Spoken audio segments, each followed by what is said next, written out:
From the world of politics to the world of business, this is Balance of Power.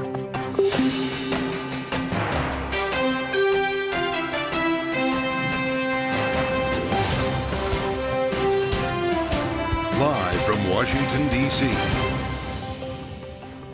From Bloomberg's Washington, D.C. studios to our TV and radio audiences worldwide, welcome to Balance of Power. I'm Kaylee Lyons.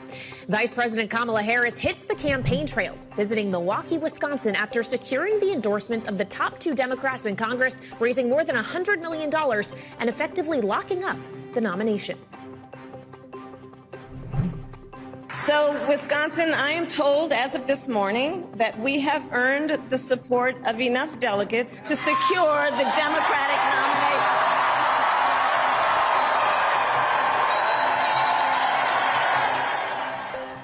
This as President Biden prepares to address the nation about his departure from the race, planned for prime time tomorrow night from the Oval Office. We'll have more with our political panel and Professor Mindy Romero of the University of Southern California.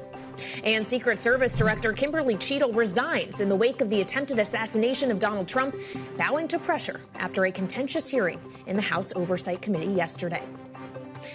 So welcome to Balance of Power. We have much to discuss, but we begin this evening with Vice President Harris's first official campaign rally. She spoke this afternoon as the presumptive Democratic nominee in one of the crucial swing states, Wisconsin, and she promised to work to bring the party together in pursuit of victory. I am so very honored, and I pledge to you I will spend the coming weeks continuing to unite our party so that we are ready to win in November.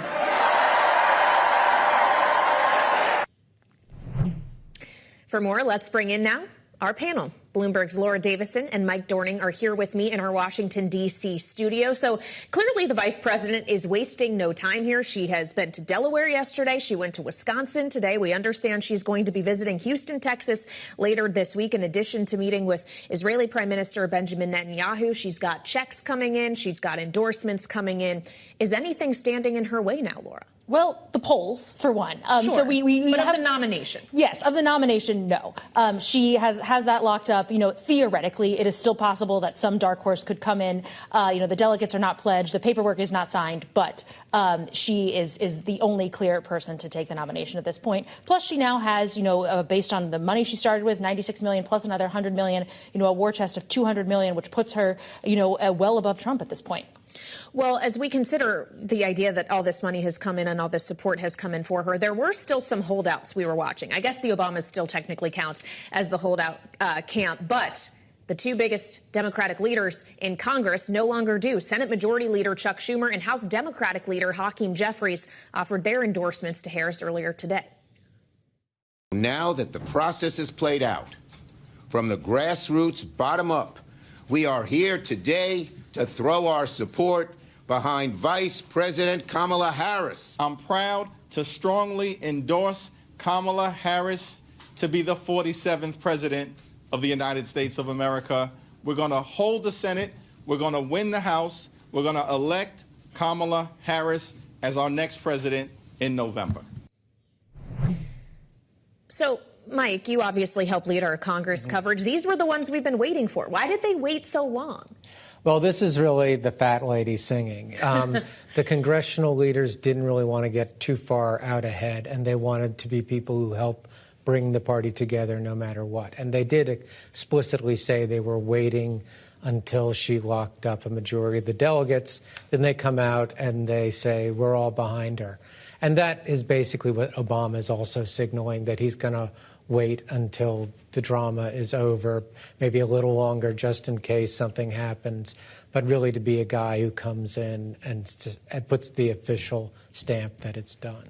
Yeah, so maybe all of this is really symbolic more than anything else. As we consider what Congress is doing, obviously the Democrats now are all in line. Republicans may be a different matter, as they have to figure out at the Senate level, at the House level, certainly at the Republican presidential ticket level in Donald Trump and J.D. Vance, how to message around Kamala Harris instead of Biden. Yeah, they're kind of at cross purposes now, but once they have a few more days of polling, I bet you'll see something emerge as a very consistent message. Right now, they're kind of saying, on the one hand, the Democrats should have stuck with Biden, but on the other hand, he shouldn't still be in the White House. There's these kind of confusing messaging, but they'll find things that really try to help define Kamala in the most negative way. And that, more than anything else, is what matters in the next couple of weeks.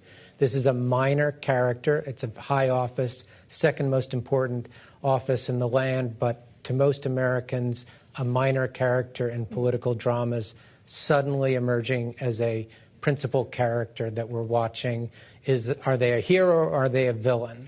And the Republicans are going to want to say it's a villain, and the Democrats are going to want to say it's a hero. Well, we got a little taste of Republican House leadership messaging this earlier in their weekly news conference. Here's what some of them had to say. This election will be about policies and not personalities, and we are delighted to line up the record of President Trump against the Biden-Harris record. The number one issue facing Americans, no matter what district across America, is the border crisis. And Kamala Harris is Joe Biden's open border czar. She's also been the architect of many of President Biden's worst failures. She is far to the left of Joe Biden. Americans can't afford another 4 years of weak leadership and policy failures that have become the cornerstone of the Harris-Biden administration. So there's a little sense of how Congress is starting to go about this. Laura, when we consider how Donald Trump is likely to go about this, obviously we've seen some Truth Social posts. Seems like Lion Kamala is a nickname that might be sticking. But Donald Trump also on a campaign call that was actually happening simultaneously with Harris speaking in Milwaukee suggests he does want to debate her. Maybe not on ABC, but he wants to share a stage with her. Yeah, he said he would debate her perhaps multiple times. Of course, Donald Trump really emerged the victor of the last debate. That was really the event that marked, Biden's exit, the start of Biden's exit from this race. But you also see from how Trump is acting that they feel that they're on the defensive. Trump is, on Truth Social a lot, posting a lot. That's a sign when he feels weak. He had this call with reporters. He almost never does that. That's one of the first things that first times we've seen that this campaign. His campaign put out a memo today saying, hey, look, when the polls come out, it's going to show Harris ahead. Don't worry about that. That's just a little honeymoon phase. So you can kind of see how they're anticipating this surge that she's having right now, anticipating, that all of this positive press, and they're trying to message around it. Just quickly on the polls, we did get one out from Reuters and Ipsos that suggests, and this is a national poll done online, got to have those caveats, Harris leading Trump 44 to 42%, within the margin of error. Is this really too early to say that the polls are telling us anything, though, Laura? It's still too early. We'll want to see several more. But if directionally poll after poll starts coming in, having her either tied or ahead of Biden ahead of Trump by a couple points, this will be a key sign to Democrats that they made the right choice in, replacing Biden on the ticket. So as we consider Democrats at the highest levels of government, Mike, before we go, I do want to mention another Democrat who made some news today. The Democratic senator from New Jersey, at least for another month or so, Bob Menendez, of course, fresh off a conviction on corruption charges, announced today that he is resigning effective August 20th.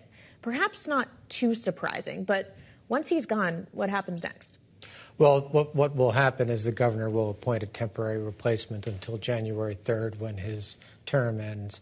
But this was like a useful piece of house cleaning to get done now while we're changing presidential candidates, because Democrats had been trying to get him out for a week, and there's a nice contrast that Democrats are trying to make between a prosecutor president versus a convicted criminal president.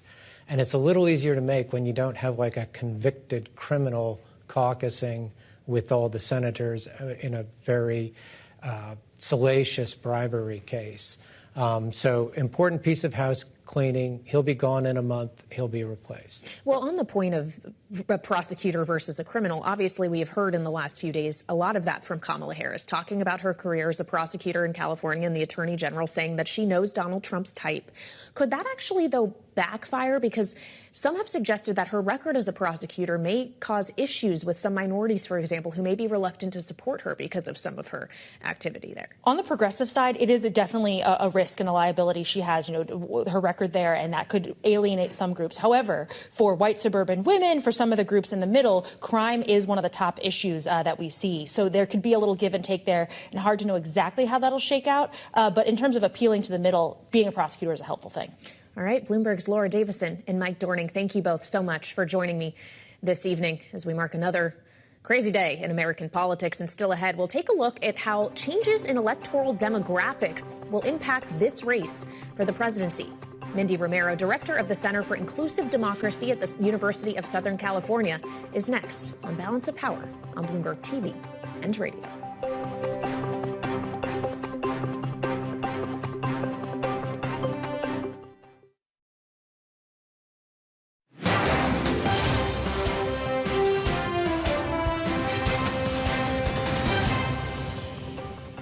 She hasn't done enough yet to reassure folks that she will not turn back the hands of time over the last 10 years, the work that has been done on abolition, on police reform, on criminal justice. She has the ability to mobilize older Black Americans, older Latinx Americans, who I think are not as affected by those issues, but she does not right now have a stronghold among young people. That was Syracuse University political science professor Jen Jackson speaking here on Balance of Power earlier this month, reflecting on challenges facing Vice President Kamala Harris with young and minority voters. But I got another perspective earlier from Democratic Congressman Mark Pocan of Wisconsin, whose district includes the college town of Madison. And he had this to say about young Democrats he's talked to. They're talking about the difficulty they had right now with Joe Biden, but how different it would be if Kamala Harris was the nominee, and Kamala Harris is now the nominee. So I think, having to be able to kind of turn the page on that issue a little bit and having the new energy across the board is something that I see. And, we have a lot of university students in Wisconsin. I think it's something like 150,000 students. That's a lot of votes in a state where someone wins by 20,000 people. The vice president, of course, was in Wisconsin for a campaign rally today. For more, we're joined now by Professor Mindy Romero, director of the Center for Inclusive Democracy at the University of Southern California. Professor, thank you so much and welcome to Bloomberg TV and radio. We appreciate you being here. So I wonder which one it is. Are young voters, Gen Z voters especially, more skeptical of the vice president or more enthusiastic about her candidacy and it just not being Joe Biden? Well, it just might be both. So Gen Zs are skeptical, I think, understandably so, about many things, right, that they are experiencing in our society and politically, the times that they have grown up in, right, and such polarized times. They care very much about their political world and seeing a just world, but they don't necessarily have the buy-in, right, for our current political structures, and they want to make sure that who they support, if they're going to support somebody and if they're going to vote, is actually going to deliver.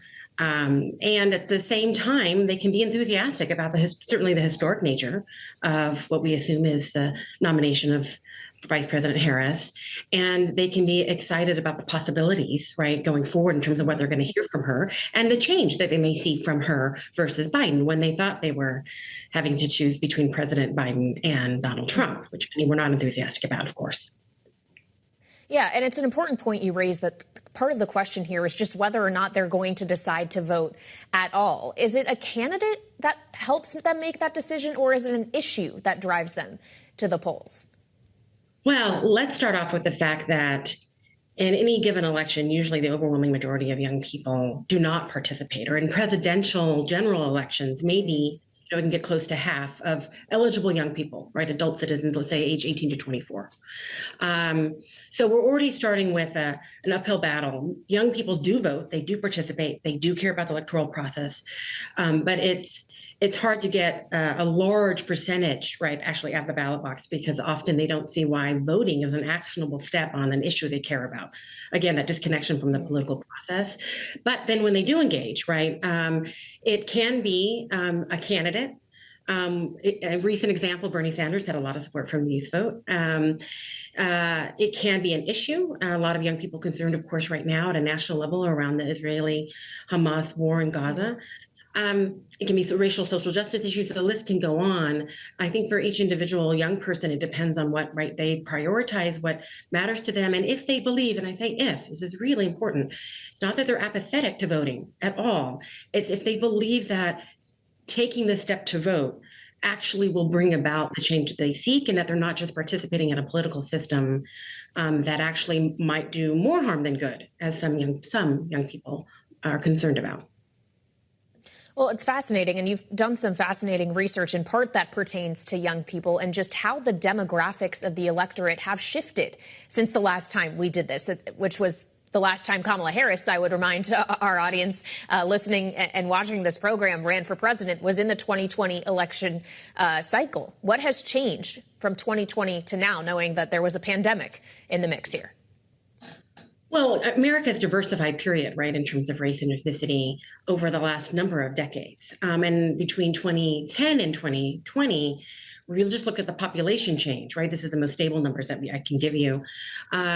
Overall, we had a 7% increase in the U.S. population, but we actually saw a decline in the white population, and we saw big percentage increases, over a third for Asian Americans, about 23% for Latinos, 6% for Black voters. When you look at the eligible voter population, adult citizens, you see the increase for whites. You don't see a decrease, but you see a basically flat or very tiny increase for whites. And you still see some big increases in the eligible voter population when we look at Latinos and Asian Americans, and some smaller increases for Blacks. And those trends have just continued through 2024. We're just ever diversifying in different ways to different degrees around the country. We should note that. And what that all led to in 2020, actually to now, I should say, the percentage of the eligible voter population that is of color, that's Black, AAPI, and Latino combined, is 30%. So again, 30% of adult citizens eligible to vote in this country. If we look at actual voters in 2020, because we do have disparities in turnout rates, actual voters were just a little over 22% of color. But still a significant portion. And what's really key here for 2024 is that we've got 34 million eligible voters of color in the United States, Black, Asian American, Latino combined, that didn't vote in 2020. Eligible to vote, but didn't vote in 2020. And that's really the opportunity for the Harris campaign, for the Trump campaign, for local and state races, right, to mobilize. And of course, beyond just who wins, it's important for our democracy to have a representative electorate and to see more representation versus the population. Yeah, well, that's why it's all the more noteworthy that the woman in question we're talking about, the presumptive Democratic nominee, is not just a woman, but a woman of color at that. Just quickly, Professor, before we let you go, since we began this conversation about Gen Z, it was brought to my attention earlier today. For those listening on radio, you may now see this, but I'm wearing brat color. And I've heard a lot about Kamala Harris being brat. What does that mean? Or is this just a way in which we're seeing her campaign resonating on social media already? Well, I think you're seeing a lot of social media hits or numbers just because a very well-known influencer said, I think it was just yesterday, that she is brat. So that's a positive for many young people. The question is, will it actually impact their vote? I will say, again, young people are pretty savvy. I think maybe it gets people to pay attention, maybe more young people to pay attention. It certainly gets media coverage, right? You're asking me this question. And maybe if people come to her, right, maybe rethink her, she reintroduces herself. So any type of attention in that way is probably positive. But voters still need to see the goods. Young voters still need to see the goods. All right, it's a very good point. Still waiting for a firm definition of what exactly it means to be brat and whether or not I consider myself brat as well. Best source on that. Well, you were a great source on many other things, Professor. We appreciate your time. That's Professor Mindy Romero from the University of Southern California. And still ahead, we'll look ahead to tomorrow as Israeli Prime Minister Benjamin Netanyahu will be here in Washington addressing a joint session of Congress. That's next on Balance of Power on Bloomberg TV and radio.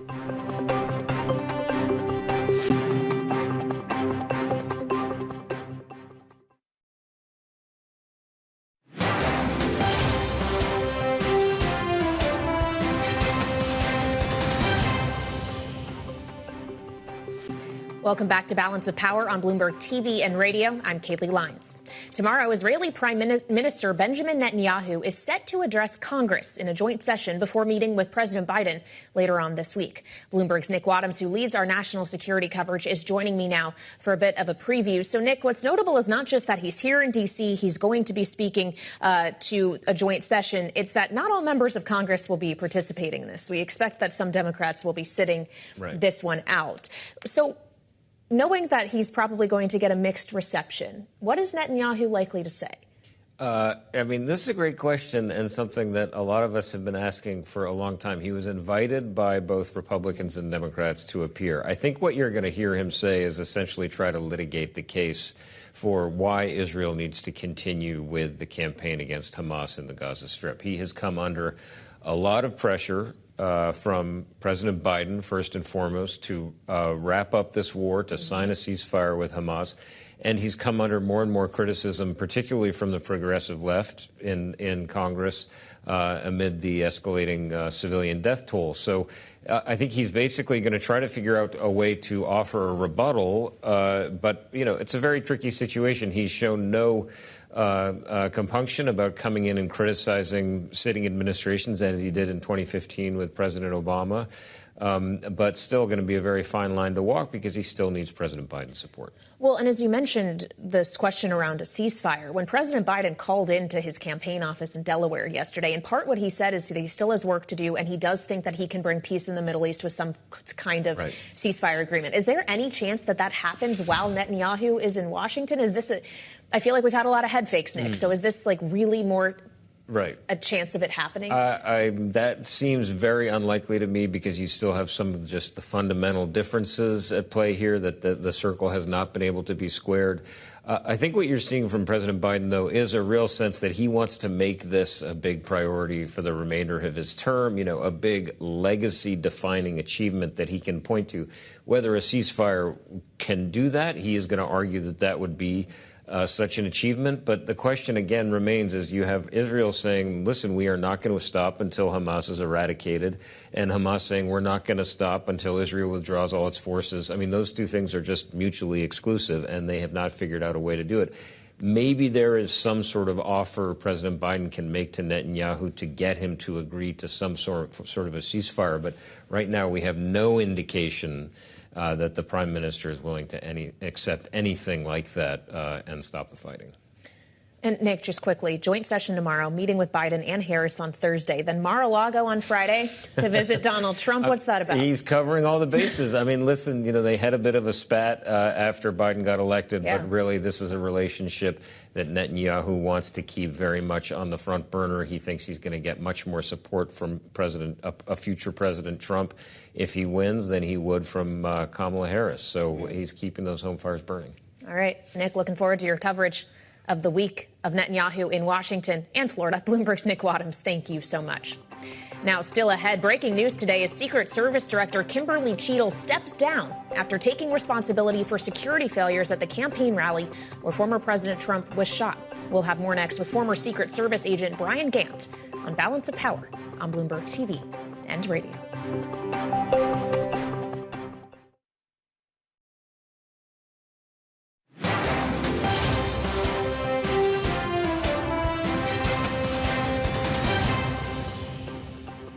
We don't need to see inept leaders at the top of these agencies right now. We need to see competence. And ultimately, the buck stops in the Oval Office. And, you know, Joe Biden apparently doesn't have to fire her now. This is not personal, ma'am.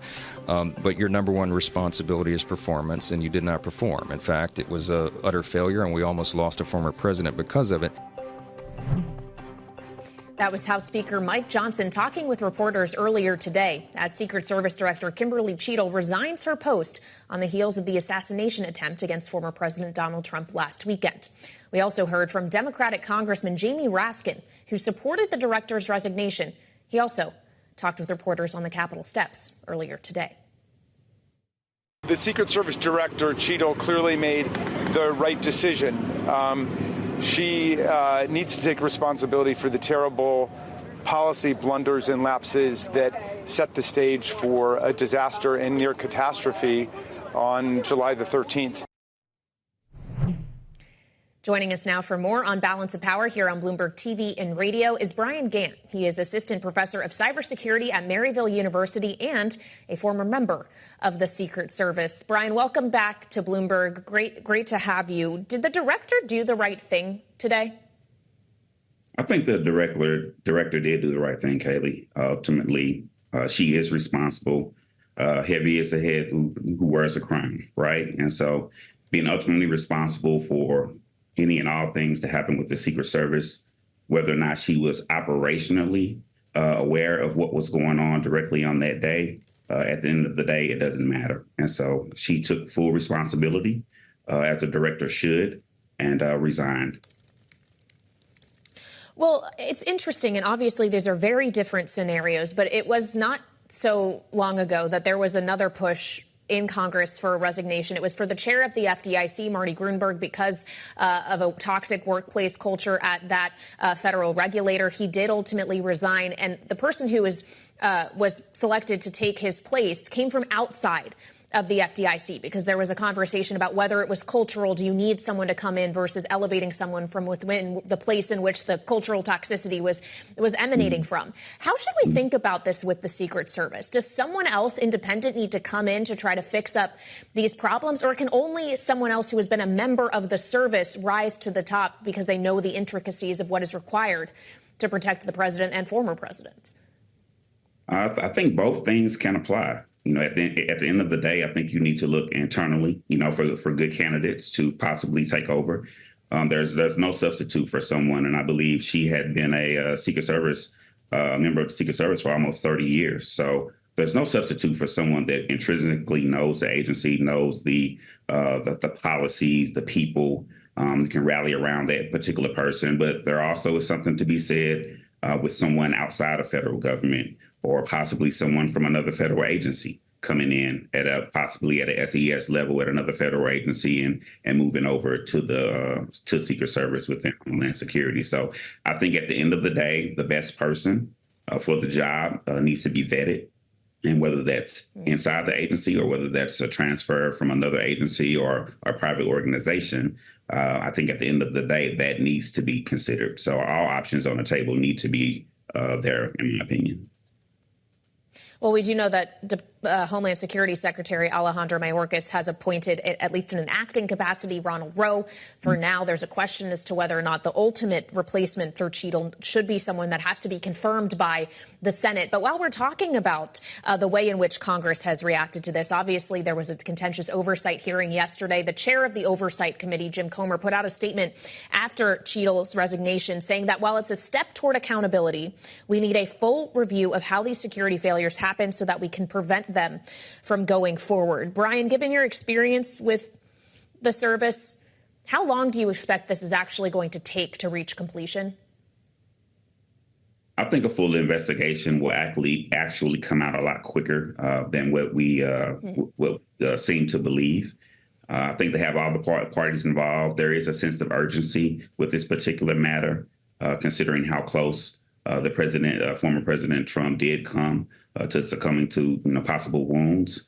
But I think a full review, I think it's important for us to not succumb to putting something out without properly giving it a final review from all parties involved.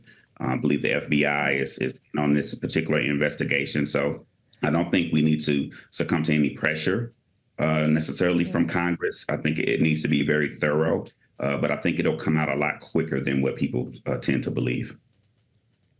Well, Brian, as you talk about the wounds that Donald Trump, of course, did receive, if we're talking about a zero, or could have received in the worst case scenario, it would have been a gunshot wound. This is a gunman who was on a roof with an AR-style semi-automatic weapon. And Democratic Congressman Jamie Raskin of the Oversight Committee, we heard from him a bit earlier, also had this to say about the specific weapon that was involved in this event. Take a listen. I do hope that we don't lose sight of the larger problem, which is AR-15 and assault weapon violence generally. And the vast majority of Americans support an assault weapon ban. We had one between 1994 and 2004. It worked when that was allowed to expire. Mass shootings went up by more than 100%. Most people on Earth do not live like this. People in Canada don't live like this. People in Europe don't live like this. And we shouldn't be living like this. Brian, if we were to see the assault weapons ban go back into place, or just any form of tighter gun control, would that make the job of the Secret Service easier? I don't necessarily think it would make the job easier. We used to go by a saying that guns don't kill people, people kill people, right? People with these guns. So I think there needs to be a broader approach in dealing with, profiles, mental health, things of that nature. whether it was an AR-15 or a handgun or some other type of weapon that the individual had on that particular roof. We have to deal with those types of security failures and making sure that we shore those things up. So I don't necessarily think it'll make the job any easier. It's a very tough job in itself. Securing an outdoor rally is one of the most difficult things you can do as a Secret Service agent. So. Well, on that note, given that we are in the middle of an election cycle and Donald Trump is likely to want to hold more rallies, Kamala Harris held a rally in Wisconsin just today. Is the way in which that happens for the next 4 months until the election going to have to be different as a result of what happened last weekend, even as we still await for final answers on what exactly went down? You'll see more safeguards in play. Some of the conveniences or access to possible rallies, parade routes, things of that nature. You'll see more scrutiny, more security around those. I'm sure you'll see the security zones widening out and going even further into the areas in terms of law enforcement presence.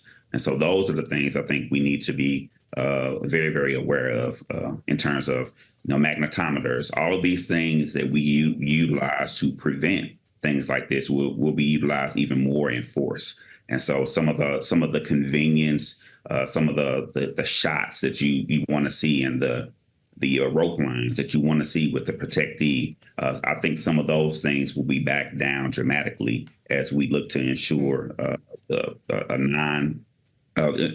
to ensure a non-eventful rest of the campaign. All right, Brian, thank you so much for joining us. Appreciate your time. Brian Gant, Assistant Professor of Cybersecurity at Maryville University and former member of the Secret Service.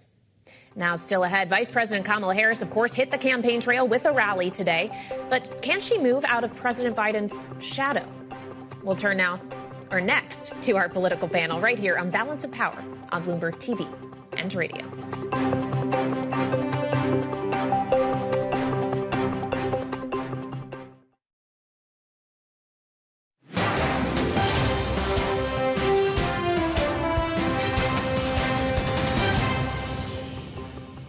Two different visions for our nation. One where we are focused on the future. The other focused on the past. A future where no child has to grow up in poverty. Where every worker has the freedom to join a union.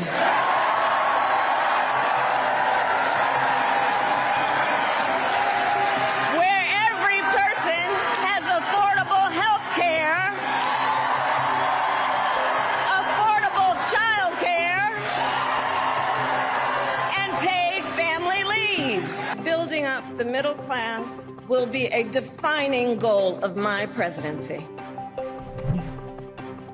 That was Vice President Kamala Harris, and now effectively presumptive Democratic presidential nominee, speaking in Milwaukee earlier today about the goals of her presidential campaign, which, of course, just started a few days ago. Let's bring in now our political panel, Lauren Tomlinson, president of Claffey Communications, and Adam Hodge, Democratic strategist and Pulpit International managing director. Welcome back to Balance of Power on Bloomberg TV and radio, you two. Adam, just to begin with you, this was in some ways an introductory moment for, yes, Kamala Harris, who is vice president, but who still may be unknown and undefined for a lot of people. How'd she do? I mean, she could not have asked for a better launching pad for her campaign. The last 72 hours have been a pretty remarkable turnaround for the Democratic Party. She raised over $100 million for the campaign. Down ballot candidates are raising money. I'm getting more texts than I know what to do with people trying to also capitalize on this moment. But I thought what you heard from her today was a clear articulation for her own candidacy. Yes, she wants to build on the incredible record of the Biden administration, but she also started laying out some of her own priorities, some of her own ambitions, and a very clear attempt to prosecute the case against Trump. It was pretty effective, and I got to say, the Democratic Party and the folks that I'm talking to haven't been this excited since really 2008. Well, Lauren, as Adam talks about how she has to kind of define herself on her own terms versus just being attached to President Biden, we did hear some similar rhetoric from her today about the middle class, for example, which Joe Biden talks a lot about unions. To what extent does she need to keep the administration and a lot of its policies at arm's length, or just try to talk about them in her own words? I think she's going to need to talk about them in her own words, because one of the reasons why that Joe Biden was so successful against Donald Trump, beyond the Donald Trump fatigue that we saw in 2020, was that Joe Biden was able to appeal to the same swing voters that Trump appealed to in those Rust Belt states. And these are voters who are economically dissatisfied. They're middle class, working class. It's why you saw the RNC spend a ton of time with the Forgotten People messaging for their convention. So you're still at play are the same voters that Biden appealed to. So she can't go out as a California progressive and completely shift strategy. She still has to appeal to that same base, those same swing voters in Wisconsin, Michigan, and Pennsylvania, and all those states that we've been talking about. So you'll see a lot of the same rhetoric. Where she needs to distance herself, and she probably won't be able to, is the failed policies that the Republicans are messaging right now. It's the immigration issue that she was in charge of, what's going on at the southern border. It's inflation and the economy and some of those issues. So that's where she's going to want to put distance. But as far as middle class policies and some of these more middle class economic initiatives, that's going to be what she's talking about the most. Well, you just referenced her, Lauren, as a California progressive. You could also call her a California prosecutor, which raises the kind of role of the rule of law in all of this. This is something that Democratic Congressman Jake Auchincloss talked about earlier today on Bloomberg Surveillance. We have our nominee. It's Kamala Harris. I think the focus now is how do we sprint through the next 100 days to win this election? Because the contrast now is going to be on Democrats as the party of the rule of law.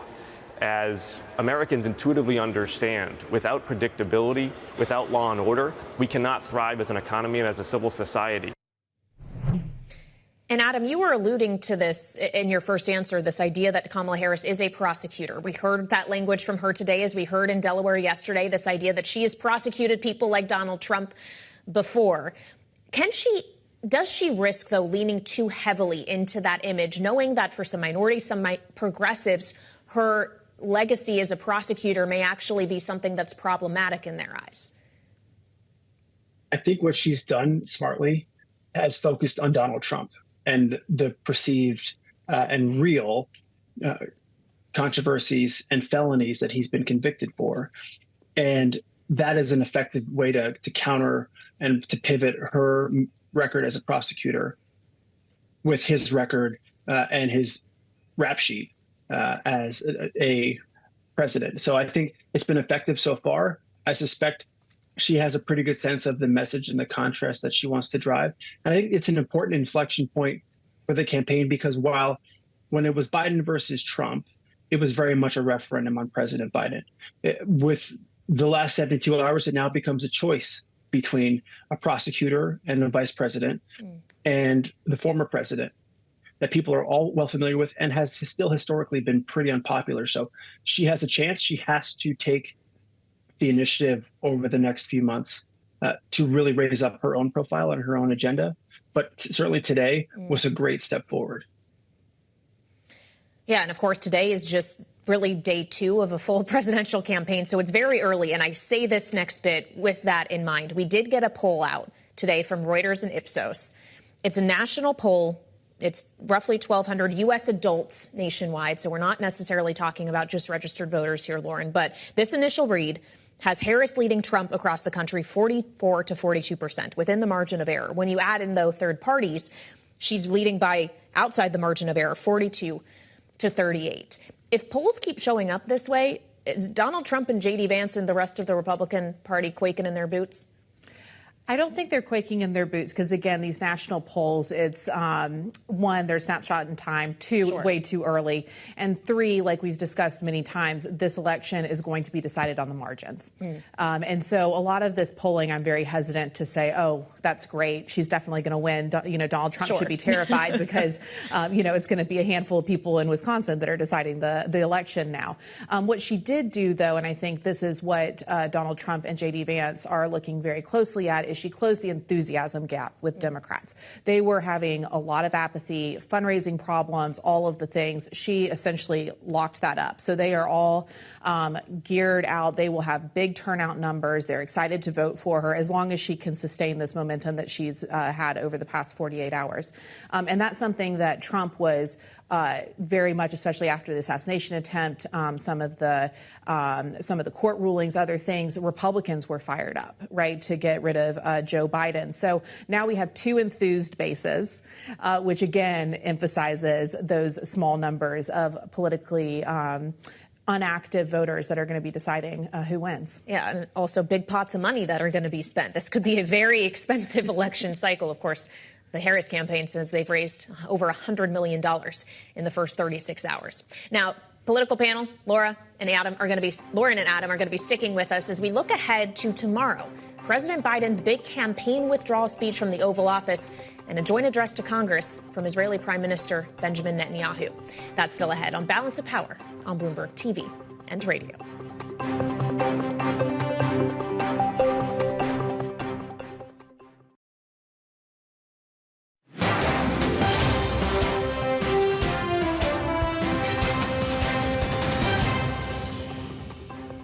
Those issues that the president has had have been going along over the last probably several years. Vice President Harris has been right there with him. Why was she not making the American people aware? Why were they not working more hand in hand with the Congress to let us know what's actually going on at the White House? And so I just don't think 6 more months of President Biden is in our best interest. That was Republican Senator Shelley Moore Capito of West Virginia speaking with me earlier today about the claims of the lack of transparency in the Biden-Harris administration when it comes to the president's mental acuity. Welcome back to Balance of Power on Bloomberg TV and radio. Let's bring back our political panel, Lauren Tomlinson and Adam Hodge. So, Adam, of course, we're going to hear from President Biden tomorrow night, prime time, 8 p.m. Eastern, the Oval Office, addressing the nation about his decision to not seek a second term. What do you expect to hear from him? I think he'll speak about his record, the 15.7 million jobs that he's created, the fact that we are a stronger nation abroad, more respected abroad. I think you'll hear him talk about the fact that we are on the path to taming inflation and all of the historic investments that he's made, and really try to, for one of the final times with one of the bigger audiences, to lay out what he's accomplished in his truly remarkable first 4 years and why he felt it's important to pass the torch to the vice president. He's got an incredible record to lay out. I think it's also one that the vice president can rightfully claim as part of her own. But I think he'll also talk about the job that he wants to finish. And certainly one of those key items is trying to get a deal between Israel and Hamas to end the war in the Middle East. That is unquestionably on everybody's agenda, and will be front and center with his meeting with Netanyahu tomorrow.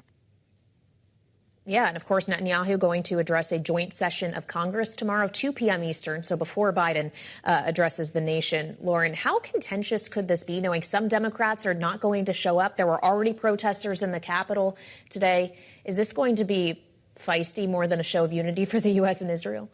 Yes, and I think he's also entering into a situation where America's just not paying attention right now. We've been so distracted with our own politics that Israel has unfortunately taken a back burner. But I think from the Republican side, you're going to see a very strong showing. I think it's interesting that all the leaders of Congress invited Netanyahu jointly. So their intention is that this is non-contentious. Their intention is that Netanyahu can come and rally support for Israel, especially as they're having attacks from the north now, Hezbollah getting involved. And like Adam said, I mean, they're so close to ceasefire talks. And so really pushing that over the finish line. And what does a post-war Gaza look like? So there's lots there, but primarily there's going to be a funding request for post-war Gaza. So if the Democrats don't show up, there's going to be a fight in Congress over this funding request on, are U.S. troops going to be stationed there? How are we going to be funding the humanitarian effort?